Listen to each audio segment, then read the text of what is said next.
This is the Made for Success podcast, and this is Chris Widener, speaker and author of over 15 books, including the New York Times and Wall Street Journal bestseller, The Angel Inside.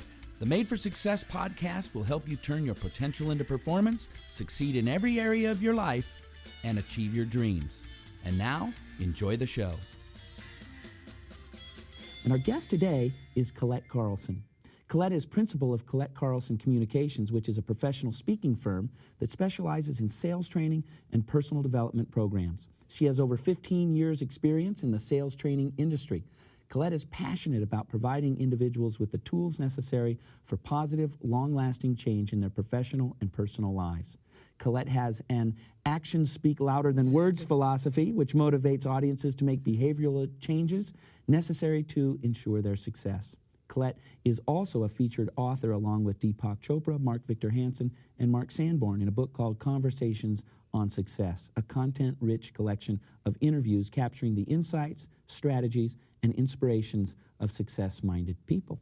Welcome, Colette. Thank you. Good to have you here. Thanks, Chris. Yeah, a lot of fun. We get to let the world know a little bit more about Colette Carlson, the Colette Carlson that I already know quite a bit about.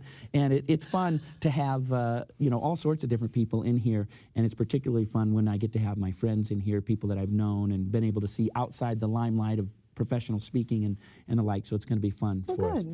So you go to college. Mm-hmm. Where'd you go? Southern Illinois University, because I had to stay in-state for my financing, and it was the furthest school away from my parents. Get away from home. Oh, because yeah. You can. I was not the child who went home on the weekends very often. Yeah, they saw you like your junior year.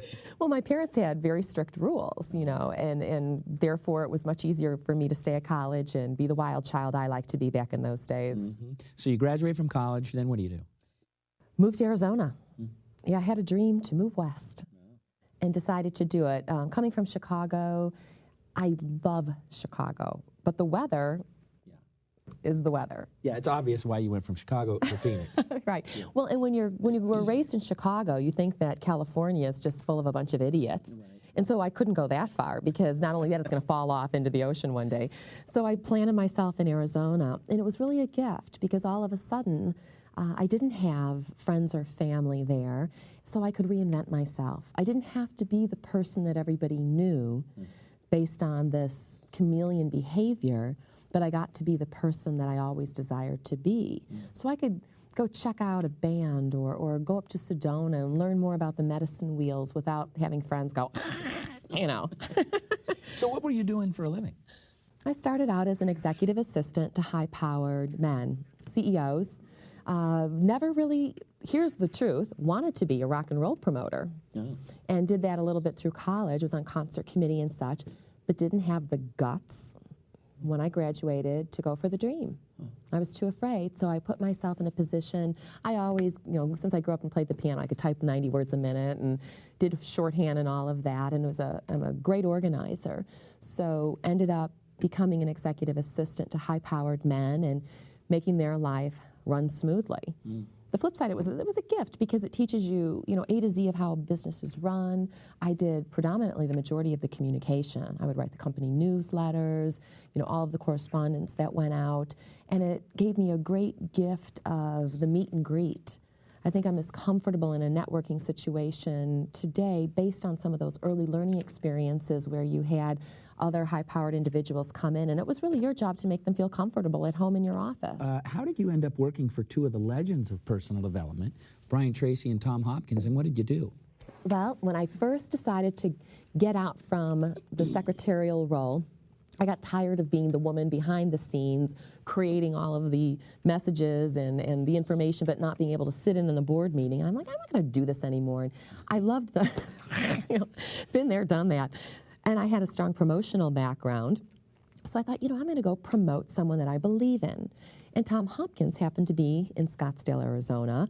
I had seen his program and attended it about 4 years earlier. So what year was this? Oh, gosh, this was 87. Okay. And thought, you know what, he'd be a really great guy to promote because I loved his message, I was into the whole training, his use of humor, I loved to laugh. I said, this will work. So I went to his company and said, I'd like to do promotion. And they said, well, we already have people to do that, thank you anyway. However, I think you'd be really great in the sales area. And I thought, well, I've never sold anything but Girl Scouts door to door years ago. And they said, well, we see, skill sets in you that we think could benefit the sales industry. So I literally went out and read his book, How to Master the Art of Selling from Cover to Cover, and then put together a whole presentation that sounded like a conversation, so I could show the skill sets that I had from prior jobs and compare them to skill sets that you would need, for selling. And then at the end, sort of summarized it all by saying, so based on what I've shared with you today, do you think that I possess the skills and abilities to go out and be a member of your team? And I just told him how I did, basically. Right. So he said, well, yeah. I said, well, great, when do I start? And he chuckled. You closed. Yeah, I closed. She's a closer. Yeah, and he chuckled, and I said, well, forgive me for, closing you directly. However, that was the one skill set I couldn't demonstrate on my history, and I wanted you to know I was comfortable doing it. Wow. He's like, all right, you got the job. So you had learned assertiveness at that point, or was that the beginning of it? That was part of the change. That was the instrumental piece. I was already getting desires to move on and to grow and to become assertive, hence why I decided to leave the industry I was in. But I think that was the key turning point, was getting into the personal and self-development industry.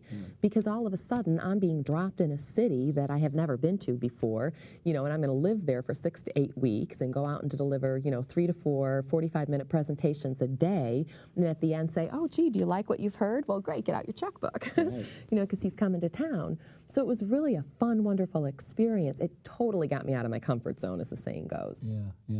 And then you ended up working for Brian Tracy. Yeah, well, I became Tom's #1 salesperson, and so was recruited over by Brian Tracy's team, and so worked for him for a while. And it was great because just to learn another individual style, and also just to see how the whole business operates. Right. The even cooler part was, because we got to trade tickets with other professional speakers, I got to pretty much go see any, the Zig Ziglars, the Jim Rohns, the Tony Robbins, Jim Cathcarts, Dennis Waitley. Yeah. I was privileged to go and experience all of their programs, which was just constant reinforcement for me to stay on the path. Who were some of the speakers that you just mentioned and others that really made an impact? Do you remember any specific things that they said or moments that they, where you went, it was kind of like these experiences where your life was changing? Specifically Jim Rohn. Oh, really? Oh my gosh, I just dug that guy because he was so not south side of Chicago where I grew up, and yet his message was so profound.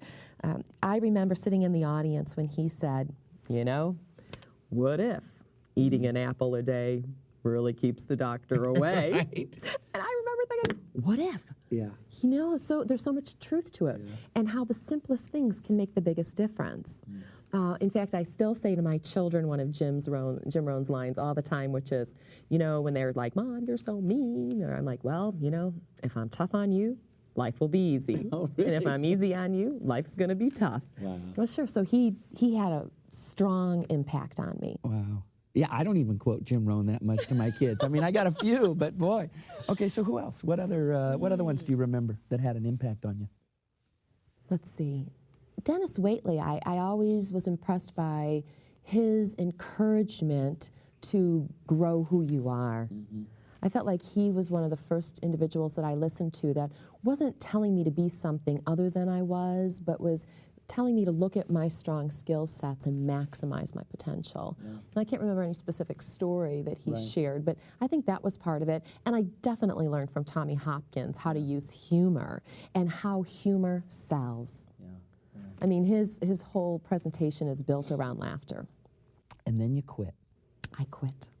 Okay, so tell us. I quit. I mean, here you are. You decide, I'm not going to be an admin anymore. I'm going to go out and take the world by storm. And then you do it. And you become the top salesperson, and you're working with the best there is, and you're learning and growing.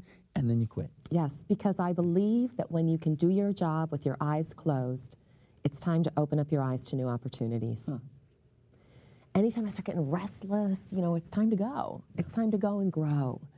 Because I think that's why people are get bored. They don't challenge themselves enough. They don't take those new risks.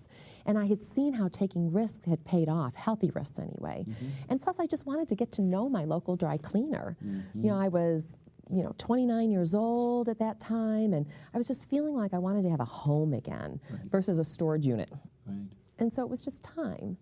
And so I took off. I decided, where do I really want to live? Where's my favorite markets? San Diego. Yeah. Seattle without the rain. There you go. Like Seattle, it was a contender. It was a contender, but it didn't quite. That in Colorado Springs. But I ended in San Diego because it was the path of least resistance from Arizona. And it was just the best thing that happened to me. And I actually took a few months off to really figure out what I wanted next, much to my parents' chagrin. You know, they're calling me every week saying, so do you have a job yet? Yeah. And I'm like, you know, can't you tell that I know that you want me to have a job? And so don't you think it'll be the first thing I tell you on the phone if I get one? You know, back off. Sure. Because I think sometimes we need that space, again, to gain the clarity.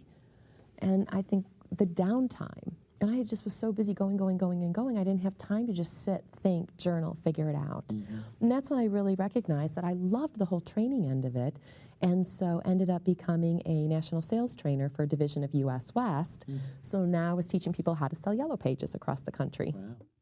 And then from there, you had a couple of girls? Yeah, fell in love. Yeah, fell in love, girls. Changes the whole shebang. Yeah. And had 2 girls right away in my marriage, and so I decided to stay home and raise them as opposed to living on the road and raising them. Sure. Because to do what I love means that I travel full time. Yeah. And so I stayed home, and that was eye-opening. I always say my girls have taught me as much as I will ever teach them. Yeah. And it taught me a lot, too, because I thought I had accepted myself so much, and yet I was showing up at the cocktail party when I was a stay-at-home mom saying, yeah, I'm a stay-at-home mom, but I used to be a sales trainer. Right. You know, and I realized, wait a minute, Colette, who are you selling here? Yeah, so how old were you when you had your first daughter? 32. 32. I was putting the numbers together, that's what I figured. So you're 32. You had a 10-year career, very successful career, and then you decided to go be a stay-at-home mom. Now, there's a lot of, I don't know if I would call it controversy, but a lot of debate about all of that.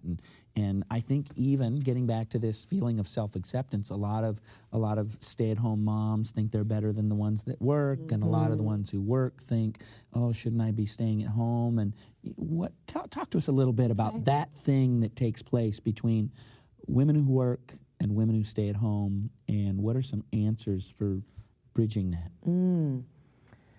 I don't know if there are any answers besides accept what works for other people and get out of their business, you know. Sure. But I think that, you know, first of all, think about how many women can't even have this conversation because there is no choice. Right. I was blessed to have the choice of whether or not I wanted to stay home. My own personal reasons were that I'm a control freak, and I wanted to make sure that what was getting fed. You know, truth be told, coming from the personal development industry, I knew that the tape recording of my children's brain, it was ongoing. That tape recorder never went off. So I wanted to be the individual who, when they threw their fork down on the floor from their high chair, picked it up with love the first time and said, we don't throw forks. And the second time they did it, took the fork away. I didn't want someone saying, you know, you bad, rotten kid, don't, you know. So it was my own goals of wanting to feed their brains with great information, or the best I could do anyway, is part of the reason I stayed home. I think that all women have so many choices nowadays that it's almost become a challenge to feel like you're making the right choice. There's so many people telling us what's right, and we really have to listen to ourselves, because there are benefits to staying home, there's benefits to going to work full-time. The unfortunate piece is the women who do work full-time outside of the home, in so many cases, have to come home and do an entire second shift on their own. Sure. And that's where it's challenging. But yeah, I've sat at the PTA meetings where the PTA mothers have said, well, gee, you know, the working mothers sure don't seem to take the time to be here. And yet, now that I'm a working mother again, I recognize, yeah, they're not there because it's during the day and they can't get away. Right. I mean, they're earning a living. Yeah, if it was in the evening, they'd be there. Sure, and so the working mother's saying, well, why don't you make it more convenient for me? And instead, let's just be on each other's team. I mean, when I was a stay-at-home mom, I had a lot of children at my house many days and ran carpool for other women because, you know, that's the team. Yeah. You know, I really feel like if women would just connect instead of compete, we would have everything we want. How do you connect? Because I think that's really important. They need to connect rather than compete. What needs to take place to transition that? We have to stop pretending to be something that we're not. Goes back to that self-acceptance. You know, when you're comfortable in your own skin, you don't have to pretend to have it all together. Yeah. So then you can be comfortable asking for help. You can be comfortable letting your hair down. You can have someone into your home when you have 3,000 crumbs on the floor without feeling like you have to apologize. Sure. And so if we can all let our hair down and be who we really are versus who we think we need to be, these perfect individuals, yeah, then we can start saying, you know what, I need some help. And I have found that it took me a long time to learn how to ask for help. I was raised in a stoic family. You know, asking for help was like, you know, big loser, you're weak.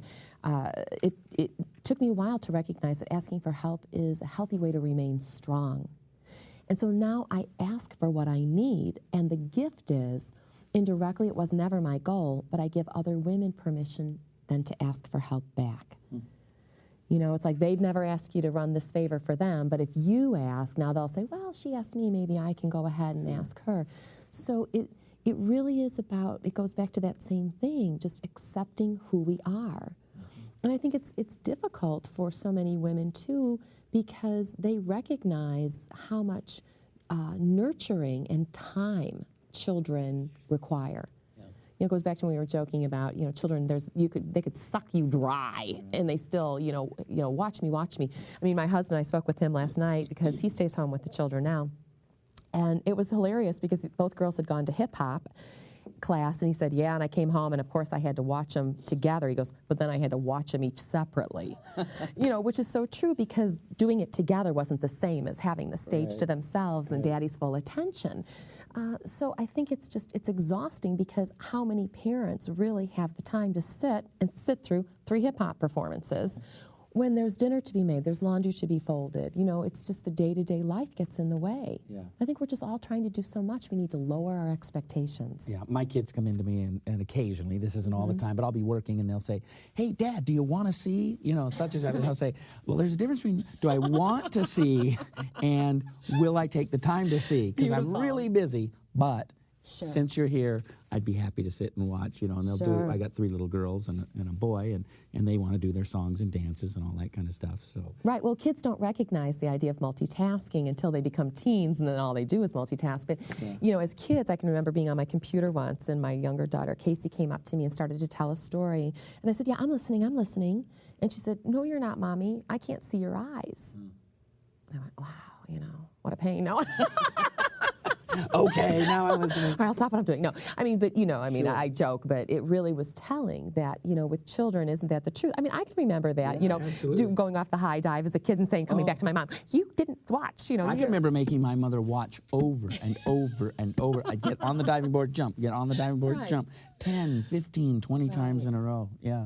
Well, let's talk a little bit about some of the things that you travel around and speak about. Sure. So let's talk about Yes, I Can Say No. Who is that for? And what do you tell them? Okay.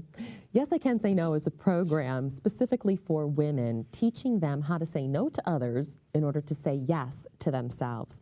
In other words, sometimes just through the course of life, we're going to end up at the bottom of the totem pole holding everything else up, but we also need to get on top at times. We need to schedule our own alone time. And women feel so guilty anytime they don't say yes when someone needs them. It just, you know, we have to let go of the guilt because guilt is simply anger turned inward because we can't do what we really want to. But we're taught that selfish is, you know, the absolute worst name you could be called as a woman. And so it really feeds into our, you know, so we say yes, yes, yes, yes, yes, yes, yes. And then well, I'll speak for myself. I overextended myself, even as a stay-at-home mom. And my husband one day came home and said, you know what? You give away all the best of you to everybody else. And you come home and you're a witch. And I'm like, you know, there was truth there. And so it made me realize, and I didn't even realize I had gotten caught back up into saying yes again because I had worked through that earlier in my life, creating those boundaries. But I was having fun saying yes, but there wasn't enough. There's only so much time in the day. You know, being a foodie, I compare it to a pie. There's only so many slices. And visually, I think that women don't see it as finite. They think that pie of time can grow. So they say yes, thinking it'll only take a couple of minutes, and it ends up taking much longer than that. Okay, so what do you do? Well, let's put it real practical. Somebody says, hey, Colette, we have a PTA fundraiser, and we've got to organize it. It's in 3 weeks. We're really shorthanded. Will you help us? Okay. Okay, now let's assume that you can't. You know that you're overextended, and you've been asked by a good friend or a good acquaintance to involve yourself in this PTA fundraiser. What do you say? Well, at this point in my life, I would simply say, it sounds like a lovely event, and I appreciate all that you're doing to make it happen, but I choose not to participate right now. And why can't more people say that? Because I'll tell you why. Because why? right then your friend's thinking, oh, well, you know. I'm going to do all the work, and what are you going to do? Right. You know, but my whole thing is, well, then scale back on, you know, it was like teaching art in my children's classroom. You know, they kept calling me, won't you teach art, won't you teach art? And I was trying to start growing my business, and I said, no, I won't. And they said, but then there won't be any art. And I said, well, then there won't be any art. You know, stick with reading, writing, and arithmetic. I'll teach art at home, you know. It's the expectation, again, of all that can be done. I teach women actually a 4-step process because it's what I taught myself. I linked it to when we were kids. Remember, we learned when we were crossing the street, stop, look, listen before going across. Right. So when I first hear a request now, I immediately stop, then take a deep breath, and I buy myself some time by phraseology such as, oh, gee, that sounds interesting. Give me a few days and I'll get back to you. Yeah. Or, you know, give me a moment to gather my thoughts and check my calendar. Because isn't that part of the problem is we make these initial things, and our initial emotional thing is, the real answer is I want you to like me. So sure. Yes, I'd be yes, I'll do it. And not just being liked, but yes, I'd like to help. Yeah, I mean, I think it really comes from a genuine place. Sure, I'd love to help until I go home and realize everything that I have to get done there. And I see parents do this all the time. They overpromise and underdeliver with children. Well, especially children, because you don't want to be perceived as saying, no, I don't want to help the children. Right. So I had a pat answer for my children all the time. It's like, we'll see. You know, if they'd ask me and if they asked, you know, but we need to know right now, then I'd have a standard response, which was, well, gee, if you need to know right now, then my answer will have to be no. And that works for adults too. And all of a sudden the deadline extends, you know. But so it's really about buying yourself that time so that you can gather your thoughts and make sure that you're making the best decision. The second step, you know, stop, look. Take a long, hard look at your current commitments and calendar. I mean, if you say that your family or your health is, you know, the most important slice in your pie, have you put your calendar where your mouth is? So that's so important. And also take a look at really how much of a time commitment the request is. Because it's so easy to gloss over and think, oh, that'll, you know, once I was asked to choreograph a routine for my daughter's talent show. And I always wanted to be a rockette growing up. Some high kicks here later if you want to see them. How did that dance routine end up? I hope it turned out all right. Well, it did, but the joke is that I spent so much time and energy on it, you know, coordinating all these children, running around town trying to find cheap, effective costumes, you know, let alone a karaoke machine, let alone dealing with a bunch of, you know, high drama adolescents. Never again. But I didn't see it as that. I saw it as a real fun little short amount of time versus the true length of time. So we really have to look at the time commitment. And then listen, stop, look, listen. Listen to and acknowledge your feelings. When you first hear the request, were you like, woohoo, you know, sign me up? Or do you wish the person asking you would just, you know, disappear? That's your body talking to you. Listen. It's really giving you the answer right there. And so I sometimes say to women, you know, ask yourself, is this something I want to do, that I could do, or is this something I feel I should do? Because again, those shoulds show up with guilt. And we just don't, you know, we don't need that. So I when in doubt, don't. I used to do time management seminars when I was first starting out, and I remember a young lady came up to me. I still remember where it was at. It was at the Society of Marketing Professionals, and it was in Seattle. And this young woman came up to me afterwards. She said, oh, I've solved all my time management problems. And I went, really? Tell me more. Yeah, tell me how. And she said, I tell everybody no. And at first I thought, well, I bet you're a lot of fun to be around, right? But then she said something which I thought was very interesting. She said, what I do is I tell everybody no. I respectfully decline all requests. Then I go home and I separate myself from the emotional part of the situation, and I look at my calendar like you suggested, and if it's something that I really want to participate in, she said, I'll pick up the phone and call them back and say, you know, I've been thinking about it. Do you still need some help with? Beautiful. And she said, they always say, oh, yeah, we well, now she's the savior. Right, yeah. So it's about positioning, I might isn't do that it? too, yeah. It's all about positioning, I'll have to right? work that in the program. But I thought it was really interesting because it was just a technique for her to extract herself from that immediate need to make a decision, to look at it, like you're saying. She stopped it, then she she listened and looked at her calendar, and then she would come back if it was something that she wanted to participate in. She said they always accepted her. Exactly. Afterwards. And that's the key. And so, after you've stopped, looked, and listened, it's about just going forward with integrity, having faith. You don't have to make excuses. No is a complete sentence. Yeah. Although women have a tendency, and I'm being, judgmental here and generalizing, but they go on and on and on, with the excuses because they really want you to know they would if they could, but they can't, so they won't. Versus just, saying, it sounds like a lovely event, but I won't be able to make it. Have a blast. Yeah. Maybe next time, or thank you so much, but I already have too much on my plate. Yeah. And then if you're still feeling that guilt or uncomfortable, I tell women to ask themselves, what is their intent? Because if their intention in saying no is purely to respect their own pie, their own calendar, then they need to just, go forward in faith. And if anybody gets upset, it's about them, not you. Let's talk about communication mistakes that even smart women make. We know the communication mistakes that dumb men and women make, but let's talk about the communication mistakes that even smart women make. People who want to communicate properly, they want to do the right thing, but even smart men and women make mistakes. What are some of those mistakes? Well, there's both nonverbal and verbal behaviors. Well, first of all, the key is really assertiveness. I think that when women can embrace assertiveness and understand what it's about, it will change their world. Too often, even when a woman's just being assertive, people go, oh, she's aggressive. There's a big difference. Yeah, tell me about that difference, because some people, there's a balance. Women can get assertive and then too far, and it's aggressive or people don't want to be around them. Where's that balance? How do you find that? As soon as you step on someone's, well, let me rephrase that. Assertiveness is about respecting both yourself and others. Aggressiveness is about me winning and you losing. You're not worried about keeping your respect intact.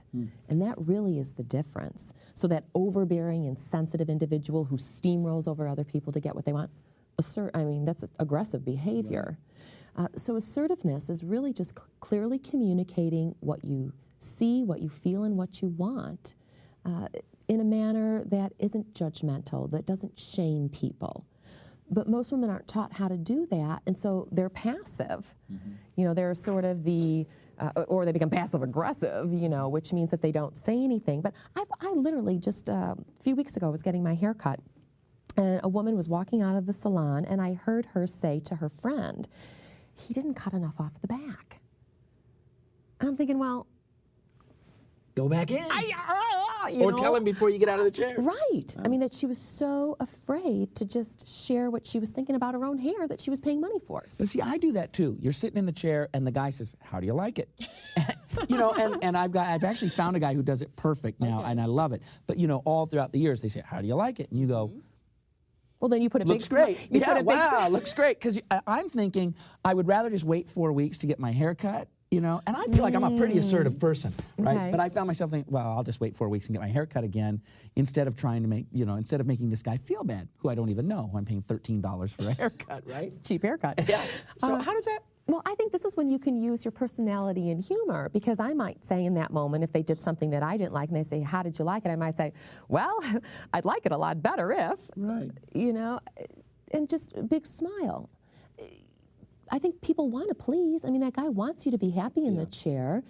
Here's the difference if you say, oh, this blows. It's, the worst haircut I've had in my life, and you're a crummy hairdresser.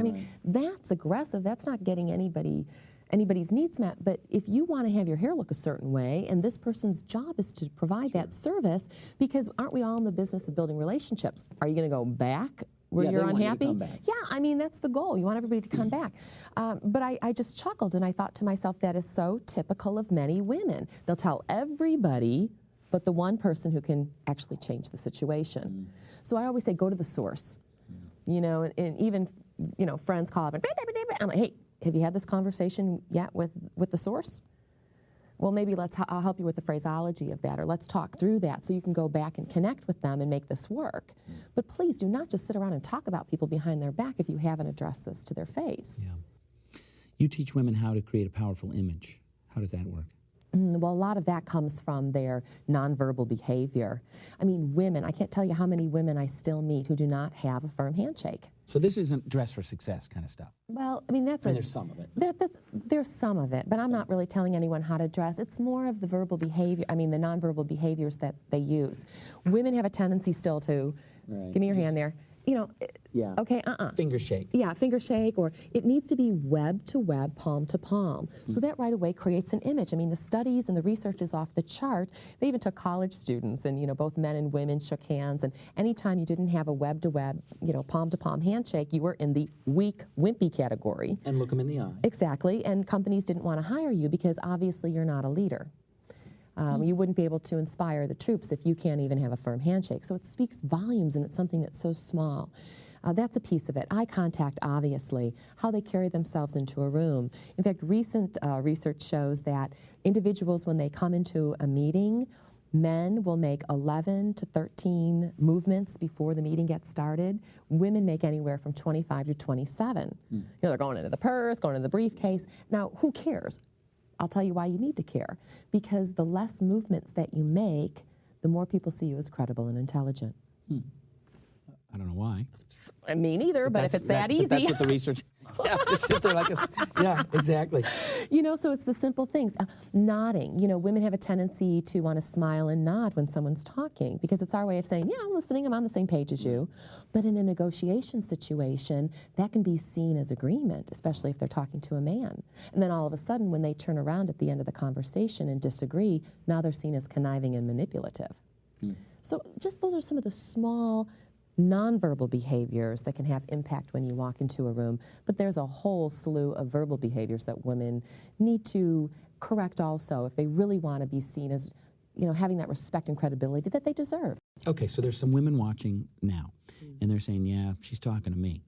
And they go, you know what, I really want to do this. I want to improve my life. I want to become a better person, more successful person. I want to be better for my husband, for my kids, for my community. I know that I need to become stronger and more assertive. What are a couple of things that they can begin to work on immediately? I think the first thing goes all the way back to what I believe. They need to start accepting themselves just the way they are. Because until they do that, they will never have the courage to speak up and simply say what they feel and think. So they need to cut themselves some slack. Give up the firm thighs, okay? It's never going to happen. Give up the home that Better Homes and Gardens could come in and shoot pictures with at any moment. Give up the perfect sitting down to dinner and just connect with people on an intimate level. Build friendships, because that's really what it still all boils down to, is people still buy people. That's how we connect. And when you're comfortable with someone, you're more apt to speak your truth, to be clear, direct, and assertive so that you can get your needs met and also have a better understanding of the individual's needs, too. Excellent stuff. Appreciate you taking the time, coming here and sitting down with us and telling us a little bit about how we can improve our lives, and especially your particular message, which is teaching women how to become more assertive and clear and direct and more powerful image. And you did a good job. Thanks. Thank you, Chris. My pleasure. Yeah, thanks.